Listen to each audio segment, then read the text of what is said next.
Le Sénégal, comme vous le savez, est un pays côtier. Nous avons 700 km de côte et nous sommes affectés par l'érosion côtière. Il y a d'autres zones comme la zone de Bargny qui souffrent encore donc de problèmes d'érosion côtière, y compris les zones de Saly, c'est-à-dire de la Petite Côte, Mbour et autres. Mais nous avons noté qu'en plus de l'érosion côtière, il y a un autre risque majeur au niveau des côtes du Sénégal, c'est l'intrusion saline. Et l'intrusion saline, surtout au niveau du delta du Saloum, affecte davantage les terres agricoles, notamment les rizières. Et nous, dans le cadre de notre projet de partenariat multi-acteurs sur le financement et l'assurance donc des risques climatiques et de catastrophes, financé par le gouvernement allemand, en partenariat avec l'ONG Germanwatch, nous, ENDA, tenons vraiment à renforcer l'information sur ces aspects, c'est-à-dire ces risques majeurs qui affectent le Sénégal, notamment les questions d'érosion côtière, les questions donc, liées à la sécurité alimentaire, mais surtout à disons, la restauration donc, des terres salées. Vous avez vu certainement des images concernant Joal. On a parlé tout à l'heure de la salinisation qui est justement la raison d'être de la digue anti-sel dont a parlé mon adjoint tout à l'heure. Mais il y a également beaucoup d'autres effets, dont l'effet majeur, c'est l'érosion côtière que nous sommes en train de vivre avec un certain traumatisme. Parce qu'au jour le jour, nous voyons l'avancée de la mer, donc la réduction de la distance qui sépare la mer des habitations, avec même la destruction de certaines structures, de certaines infrastructures, notamment hôtelières, proches de la mer, mais également avec la grosse psychose de la menace qui pèse sur l'île de Fadjitch, qui est une entité extrêmement importante pour notre commune.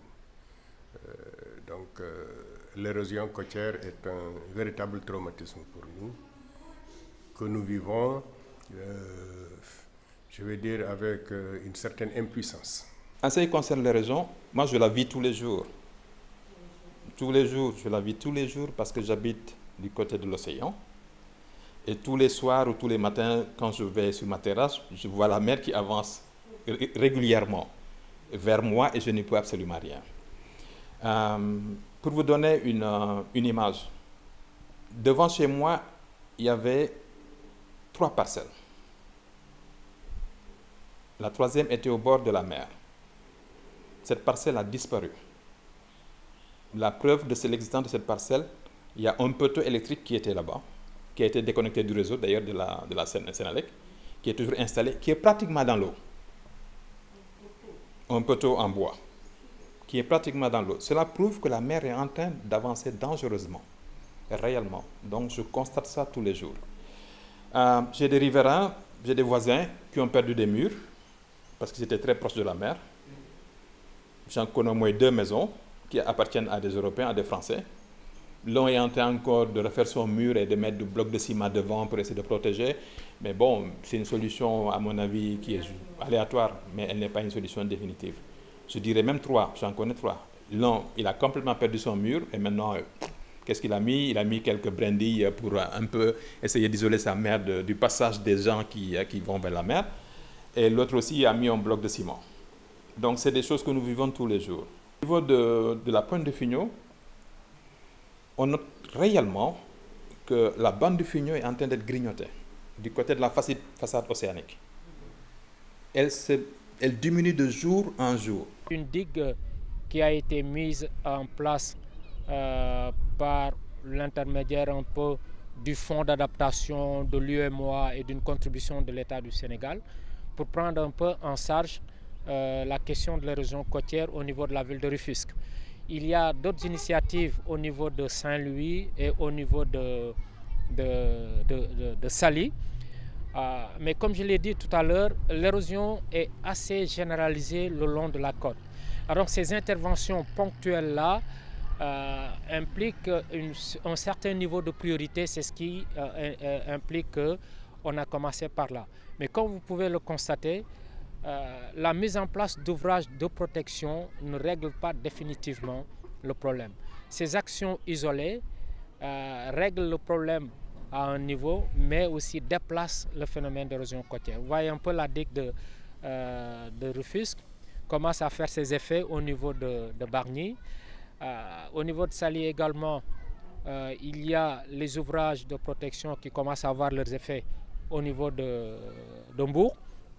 Et donc ce qu'on peut retenir, c'est que certes avec le fonds d'adaptation et la contribution de certains partenaires comme la Banque mondiale, l'AFD, on est quand même parvenu à mettre en place des ouvrages de protection, mais il faudrait passer à l'échelle pour mettre des ouvrages beaucoup plus structurants qui prennent en charge une bonne frange du littoral qui présente un certain niveau de vulnérabilité. Parce que le fait d'intervenir de manière ponctuelle règle certains problèmes, mais aussi permet de les déplacer. Donc l'intervention sur un long segment de manière cohérente, structurante, permettrait d'absorber un peu et de prendre en charge cette question liée à l'érosion côtière. Si on pense que parce qu'elle est beaucoup plus proche d'une localité quelconque, on donne la solution strictement localisée à ce site-là, on déplace le problème. Et nous sommes la localité la plus menacée de la Petite Côte quant à l'avancée de la mer. Quand on a mis en place la digue, on s'est rendu compte que cette salinité a commencé à baisser. Mais il y a un indicateur très important de mon point de vue. On avait constaté que les femmes avaient cessé pratiquement la culture du riz. Avec l'installation de la digue 2 ans, 3 ans après, certaines femmes sont venues pour cultiver de l'huile et ça a marché et ça a réussi. Et ça s'est propagé au niveau de Fadial. Et nul n'était la digue, je pense qu'on n'aurait pas pu faire cette culture de riz. Ça, c'était un peu le point que je voulais développer sur la digue, qui a encore une fonction, qui a une fonction de protection aussi. Hein. Parce que du côté de Joal, on a constaté que les tannes étaient en train de grandir, de se saliniser, et que Joal, on le sait, grandit de ce côté-là. S'il n'y avait pas cette digue, il y aurait plus de tannes et il y aurait moins de terres habitables. Et ça, c'est un atout important en termes de réalisation, de succès de la mise en place de cette digue-là. Je crois que la dynamique femme a été impliquée sur tous les plans. La mise en œuvre de la digue, tout ce qu'on faisait au niveau du CSE et de la DEC, la dynamique femme était présente.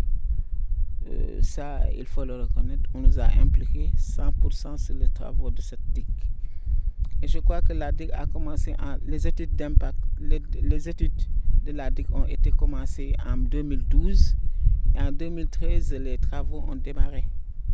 Donc 2013, 14, 15, donc presque c'était achevé. Mais même en 2013, à l'arrivée de l'hivernage, on avait commencé à cultiver du riz avec les rizières, parce qu'on avait les rizières. Il y avait des ingénieurs agronomes qui nous accompagnaient, tels que Georges Faye.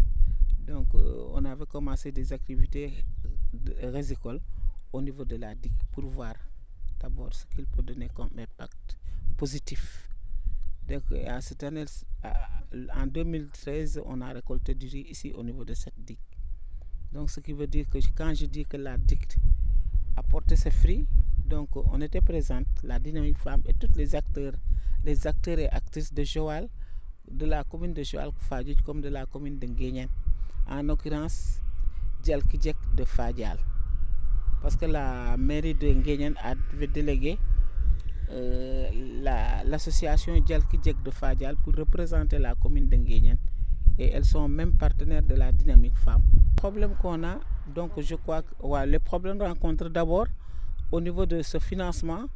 Donc on a vu en allant et au finish, on a vu qu'il n'y avait pas, quand on élaborait ce projet, il n'y avait pas un suivi. Donc en tant qu'actrice de développement, on s'est rendu compte que après le projet, on nous a rendu comme ça l'œuvre, mais il n'y avait pas de suivi.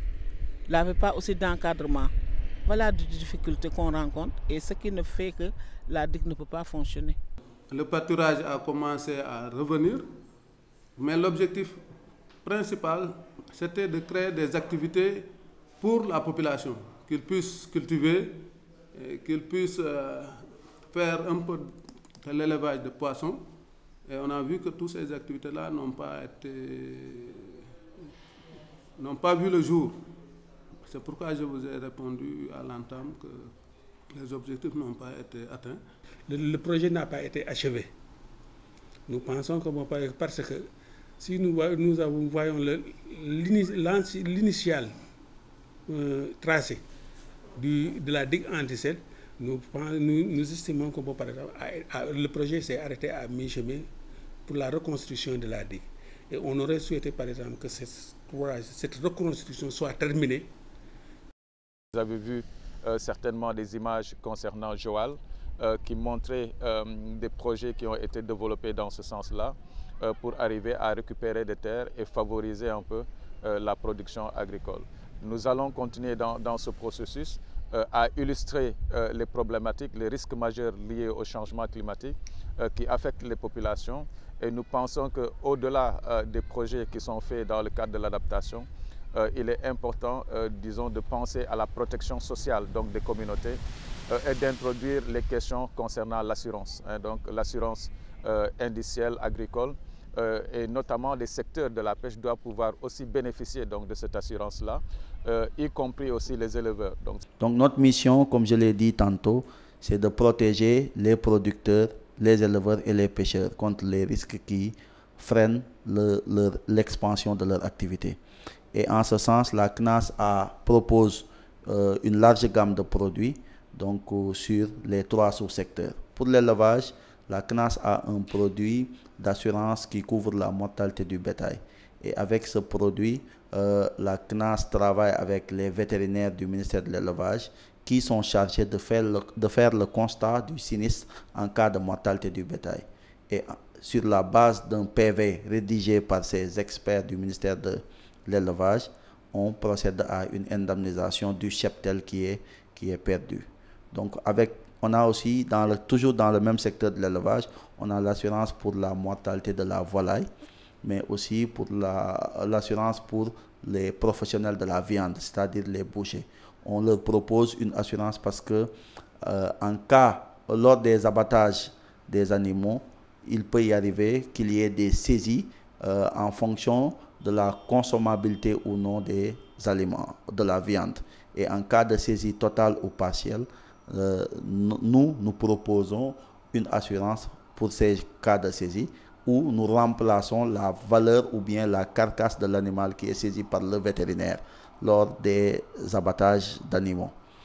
En dehors de ce secteur, de ce sous-secteur qui est l'élevage, dans le secteur de la pêche, la CNAS propose un produit d'assurance pêche qui couvre les pêcheurs contre la responsabilité civile, c'est-à-dire les dégâts causés par l'embarcation à une autre embarcation, mais aussi qui couvre les pertes subies par l'embarcation. Parce qu'en haute mer, il peut y arriver qu'il y ait un accident et que le pêcheur perde une partie de son embarcation, qui peut être le filet ou le moteur, ou bien même qu'il y ait des blessures en haute mer. Donc voilà ce que nous couvrons dans le secteur de la pêche.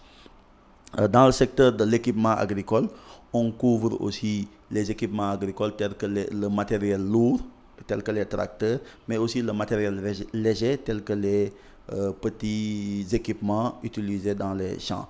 Et ces équipements, on les couvre contre le vol, le bruit de machine et aussi contre l'incendie, mais aussi contre la responsabilité civile, c'est-à-dire les dégâts causés par ces équipements à autrui.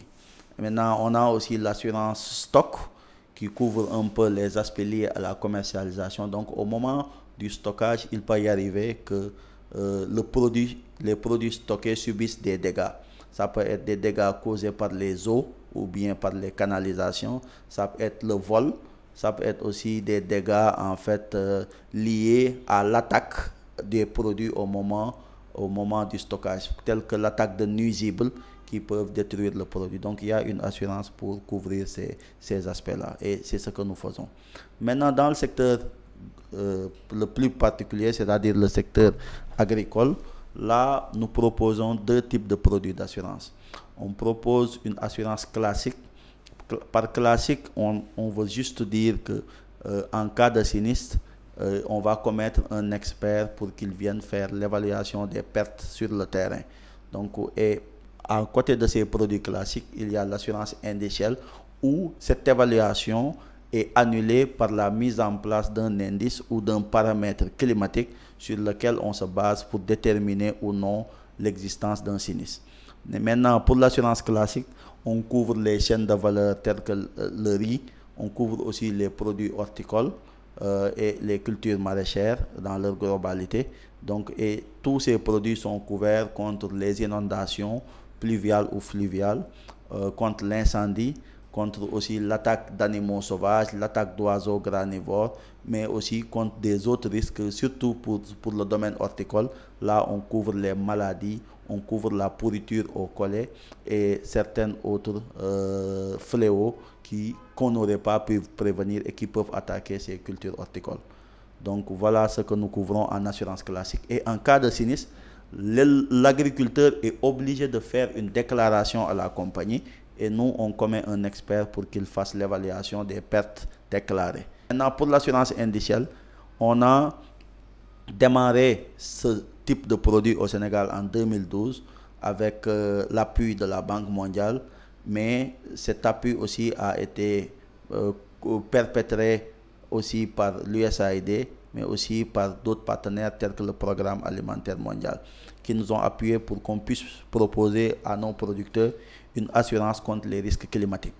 Et cette assurance passe par la mise en place d'un indice pluviométrique. Donc, on a bâti un indice pluviométrique qui nous permet de suivre la pluviométrie et de donner automatiquement une indemnisation sans déclaration de sinistre ni évaluation de pertes réelles sur le terrain.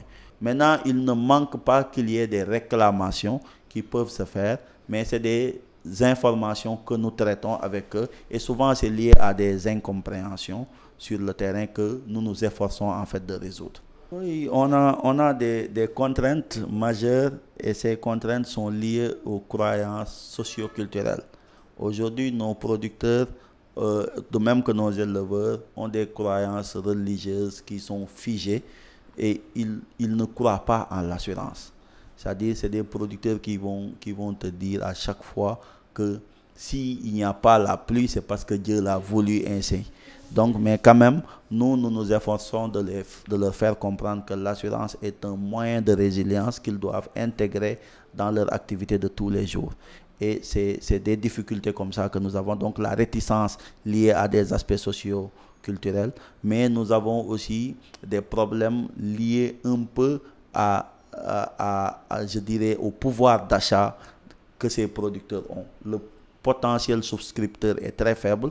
On est à 363 000 producteurs assurés. On s'en réjouit parce que dans les autres pays, peut-être qu'on n'a pas ces mêmes chiffres, mais 363 000 sur près de 2 millions de producteurs sénégalais, c'est vraiment, on est loin de la barre. Et nous, dans le cadre de notre projet de partenariat multi-acteurs sur le financement et l'assurance donc des risques climatiques et de catastrophes, financé par le gouvernement allemand en partenariat avec l'ONG Germanwatch, nous, ENDA, tenons vraiment à renforcer l'information sur ces aspects, c'est-à-dire ces risques majeurs qui affectent le Sénégal, notamment les questions d'érosion côtière, les questions donc, liées à la sécurité alimentaire, mais surtout à disons, la restauration donc, des terres salées. La concertation est une excellente chose. Vraiment, personne ne peut, si vous voulez, trouver du négatif dans l'intention de concertation. Mais de grâce que dans cette concertation, on aboutisse à des recommandations qui mènent vers des actions concrètes répondant à l'attente des populations qui sont en alerte. Nous, la CNAS, en fait, on est preneur pour rejoindre cette plateforme que ENDA veut mettre en place. C'est une plateforme où il y aura un partage d'expérience. Nous, la CNAS, tout ce que nous faisons dans le secteur n'est pas connu. Et avec cette plateforme, on pourra vulgariser nos acquis, mais aussi on pourra se baser sur les leçons apprises des autres secteurs qui seront intégrés dans la plateforme pour mieux nous adapter et adapter notre offre face à nos clients. Donc cet engagement est pris par ma personne, mais aussi par le directeur général qui est au courant de tout ce que nous faisons avec vous et qui a pris vraiment l'engagement d'intégrer cette plateforme.